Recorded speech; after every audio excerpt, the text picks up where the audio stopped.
Welcome to today's MJ News Digest, September 22nd, 2020. How are you doing? Here are today's headlines. Van Halen and Beat It, Jodies Perfect Night, RIP Jon Clark, MJ Estate trolling fans, Madonna Loves MJ, new podcast, MJ and Princess Diana, and MJ comes to TikTok.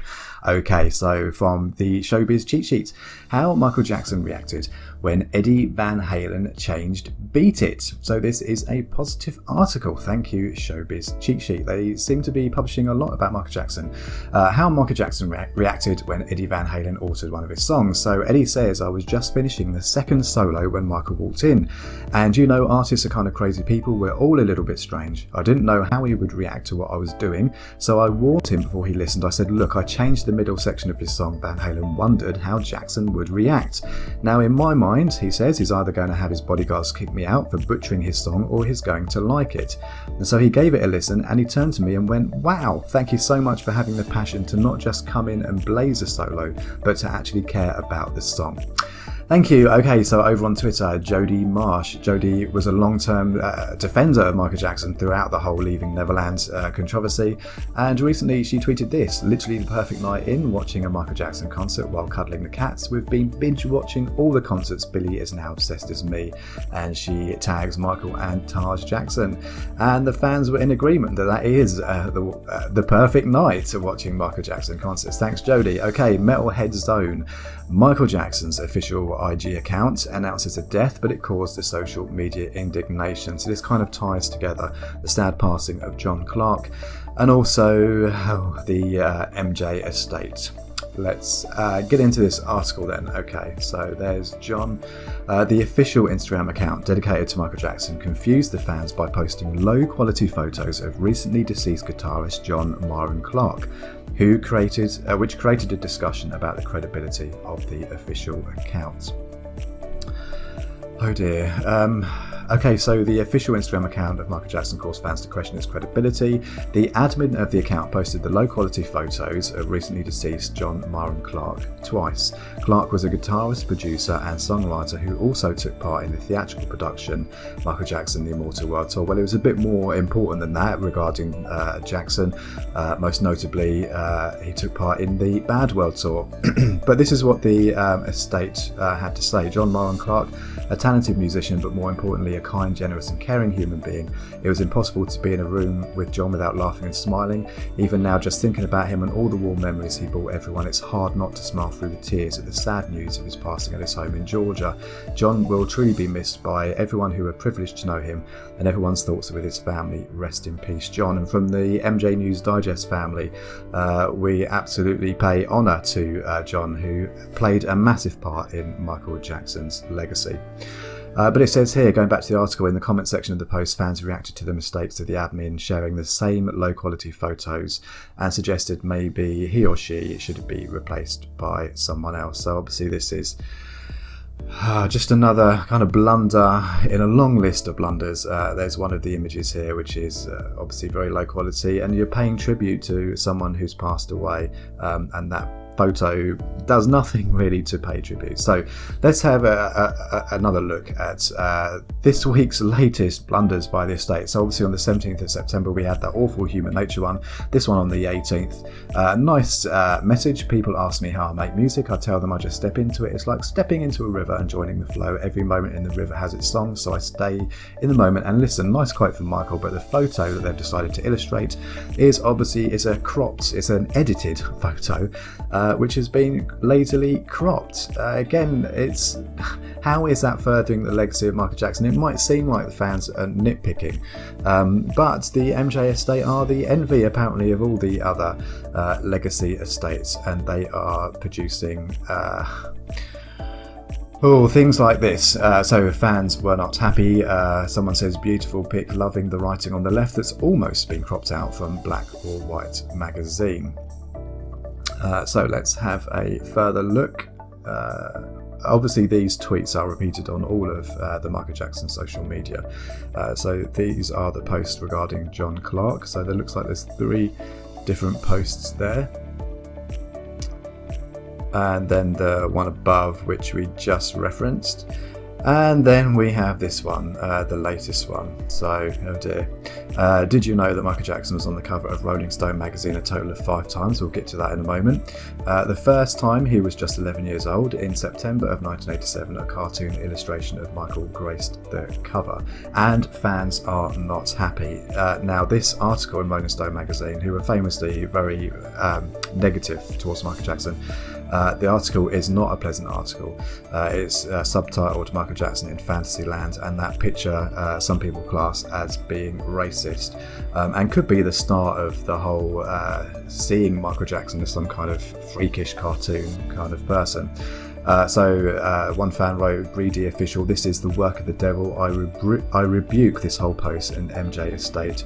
You shouldn't treat us MJ fans like this, not the ones that provide food on your tables and clothes on your back." Salazar says this was perfect to cement the cartoonish image that the media had started talking about in the place of the real man. Dr. Lucia Woods, the headline is Michael Jackson in Fantasyland. Someone else put, "I recently bought this magazine from Etsy because I was curious, as I remember Taj saying people think of his uncle like he was a Mickey Mouse character. I believe this article is part of the foundation for that. I was thinking about writing a thread about it." Someone else puts, "What is up with you? First you post ECAS's picture as him, and now this. Out of all the amazing covers he had on that magazine, that is what you chose to post. One that mocks him, and it is actually racist. Who the hell is responsible for this account?" Rebby K says, "The media kicked him around and spat on him relentlessly for years. Now he's dead, they're still doing it. And with this post, his own estate is joining in. Disgust doesn't even begin to cover it. I actually feel sick. Do you think he deserves that? Really? No respect whatsoever." If you are justice for the falsely accused, if you are deliberately trolling the MJ fandom, I said on Twitter yesterday that it feels like the estate actually baiting the fans. If you are deliberately trolling the MJ fandom, you shouldn't. You do realise we are your customers, don't you? Out of all the covers, you could have posted why this is essentially mocking him. MJ fans don't give a rat's ass about trolling Stone. They always hated him. So if you go over onto the Rolling Stone magazine, there's a page that shows the Michael Jackson Rolling Stone covers. So this is the 5 covers that the post references. There's this one here from 1984. There's also this one here from 1983 with Michael and Paul McCartney inside MTV. The selling out of rock and roll. Michael Jackson and Paul McCartney team up for TV. That's obviously for Say Say Say. And here's the one that the estate went for. Now this is from September 24th, 1987. Obviously this article came out and this front cover came out, Michael Jackson in Fantasyland, to coincide with the Bad album release. So this is how Rolling Stone decided to kind of cover that, by absolutely ripping the piss out of Michael. Rolling Stone, January 9th, 1992, nice cover, Michael Jackson, the making of the King of Pop. And then we have the 5th cover, which is from April 29, 1971. Iconic cover, why does this 11-year-old stay up past his bedtime? Now, the fact that the estate or the online team are referencing the 5 covers, they must have done their research or limited research and come across this page on Rolling Stone. Now I know there's more covers, because there was one Michael Jackson Rolling Stone cover that I had, or magazine that I had. I no longer have it, so I did a quick search on Yahoo Images and it came up. So there's all these different covers, but this one in particular is the one that I remember, Michael Jackson, Life as a Man. It was a big interview, a big article about Michael Jackson at the time. I don't have the date here, unfortunately, but you can research that yourself. So that's 6 covers, and as you can see from all these other images, some of the covers are from legacy editions or special edition issues of Rolling Stone, but there are plenty of covers they could have gone with. I would prefer they'd gone with this cover, or perhaps Michael Jackson as an 11 years old, instead of the one that they did go with. So it begs the question, why are the estate making so many mistakes? But actually, first of all, is it the estate, or is it the MJ online team, which is kind of like the social media arm of the estate? I wonder if the estate have much influence over the MJ online team. Interesting, but yeah, so why are they continually making these mistakes? Are they baiting the Michael Jackson fan community? And if so, Why? It kind of seems like they are. Like someone said on Twitter, it seems as if the estate or the online team are trolling us. But why are they doing that? It doesn't make much sense. Either they just don't give a rat's ass about Michael Jackson's legacy, or they are trying to get us involved. No news is good news. I don't know. Something bizarre is going on with the MJ estate. Anyway, on to happier news. Madonna, she's been consistently putting out some positive social media tweets and posts about Michael Jackson. Here we go. He makes me feel like dancing. This is Madonna's son David, and she's tagged David and Michael Jackson. Nice moves. And some more positive news. There is a new Michael Jackson podcast. It's in German. It's the Michael Jackson podcast by Der MJ Podcast.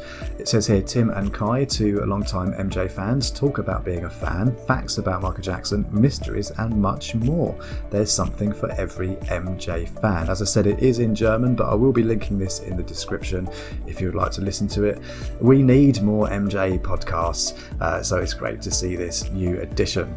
Okay, so over to The Express, who are continually giving us positive Michael Jackson news articles. This is Michael Jackson. Princess Diana demanded star play Dirty Diana at London show by Callum Crumlish. Thank you, Callum, yet again. He is giving us the absolute treats. Okay, so Michael Jackson had fans that spanned across nations, continents, and even royalty. Jackson once spoke about Princess Diana and even mentioned how she demanded he play the song Dirty Diana at a concert. So, where are we? So it's talking about Bad, and then on the album Jackson included a song titled Dirty Diana. In the past he explained how Dirty Diana was not referring to any one woman, but instead was speaking about the groupies that hung around concerts. In an interview with Barbara Walters in '87, Jackson explained how Princess Diana sternly told him to include the song in his London concert after he took it out. So that's referencing the Wembley concert. A nice photo of MJ and Princess Di. During the interview, Jackson explained, I wrote a song called Dirty Diana. It's not about Lady Diana. I love how he calls her Lady Diana. It's about groupies. Speaking about Dirty Diana, Jackson said, but I took it out of the show in honour of Her Royal Highness. Despite this, Princess Diana pulled Jackson aside and asked him to change his mind.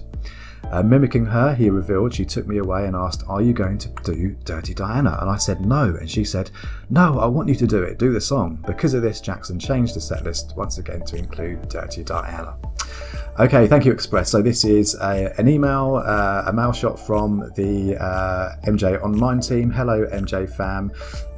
This is regarding the Michael Jackson catalogue coming to TikTok. So it doesn't tell us when it's going to happen, it just tells us it's going to happen. And they sent this out because, as some of you will be aware, the TikTok app, it looked like it was going to be unavailable for download in America after Sunday, September the 20th. That didn't happen. So the estate or the online team just wanted as many Michael Jackson fans as possible to download the app to be ready for when the Michael Jackson catalogue is available. As it says here, it will be available so fans can create videos with Michael's music on the platform, and we will let you know the date when it has been confirmed. Obviously, TikTok and music publishing, massive revenue for the MJ estate. So our YouTube recommendation of the day, interesting this is from Wood Art Vietnam, wood carving Michael Jackson, King of Pop, wooden portrait sculpture. So essentially this guy gets a piece of wood and creates this really intricate and beautiful Michael Jackson portrait from it. I'll play a little bit of this. I'm not going to spoil the ending. You'll have to click on the link in the description to get the full reveal of what this sculpture looks like. Enjoy.